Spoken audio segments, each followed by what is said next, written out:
My name is Chris Gleason. I teach at Green Hill School in Ann Arbor, Michigan. I've been teaching for 27 years. Initially, I was teaching high school and at the community college level, and currently I'm teaching in 7th and 8th grade middle school science, and I'm a team leader. Our students in the 8th grade were designing experiments based around their own question. In the 7th grade, we modeled for the students what the correct procedure is for pre-search, for background information, for designing experiments, for taking data, both qualitative and quantitative, and collecting that data out in science where it occurs. We do that with a 7th grade year-long project of water quality, and then again we do it with decomposition. And then we'll do smaller activities as well. In the 8th grade, we are then hoping that our students can then research background information on their own, deciding what's important and where to get the information that is pertinent to their question. That would help them to design a better experiment, to make better predictions, and then to have material so that when they collect the data, they can analyze it better. The goals of this activity was so that students could design experiments based around their own questions, and that they would have some success with that they would practice researching background information, that they would practice collecting good data, both qualitative and quantitative, and also that they would analyze that data. And in that analysis, they are also required to reflect back on their background information. What we find is that the analysis is only as good as the background information is where the students had researched it. Also within that time, we hope that our students, one of our goals is that they enjoy this activity, and that they perform this experiment, and they get just as much enjoyment out of what the data is they collected, and that they analyze that data and to see if it either agreed with their predictions or didn't agree with their predictions. Probably another main goal will be that the students learned from this activity. They learned not only practicing in procedure, correct procedure for research and experimentation, but also that they had fun in doing the scientific work.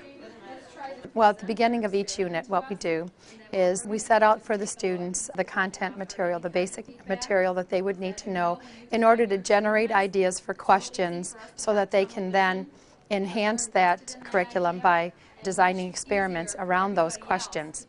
We give some pre-tests. We always give pre-tests, or we ask the students to design a concept map, an initial concept map. And those are very interesting. We tell the students that on the pre-tests and on the concept maps, we do not give them a grade, but that there's something that then they can come back when they redo the pre-test as a post-test, and then when they do a final concept map, that they can look at and score it in a way for themselves that they're able to appreciate how much growth they had throughout the course of the curriculum and the experiment procedure. We give very few tests, but we do give them tests on content information. The other thing that our students are graded on or assessed on is, like for instance, for the photosynthesis project, we had the students do their whole lab experiment as a PowerPoint presentation. And within the notes page of the PowerPoint presentation, they included each of their individual background informations, their clear and, more detailed predictions, and also their procedures. The data analysis is also included as bullets, but in detail in the notes section as well. This activity was definitely reenacted, and in fact we just completed this particular experiment 2 weeks ago. This experiment took 4 days, so students had to really think, so that they did an awful lot of work, did a lot of experimenting within a short period of time. Within that time as well, they were expected then on the 5th day to analyze that data, and some, of course, were done a little bit earlier, to analyze the data, and then as they presented their science experiment for that particular question, they were also to hand in their written report. Our students are required to learn how to search for information, but not only do they search for information, but they have to know what information is most important for the question that they're researching. So by taking them through the process, we really believe very strongly that in our middle school science program and in our middle school in general, that we teach process to the students. So they know with all the information that's out there, they don't have to memorize a ton of information because they can get it if they know where to look for it, and then how to sort through it and take what's most important for them. So we hope to teach that to them.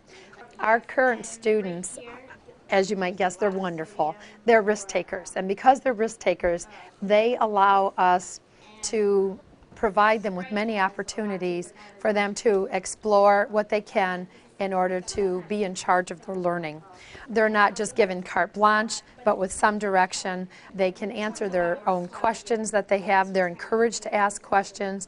They're encouraged to find answers, and as they do, to share them with all of us so that we can all learn.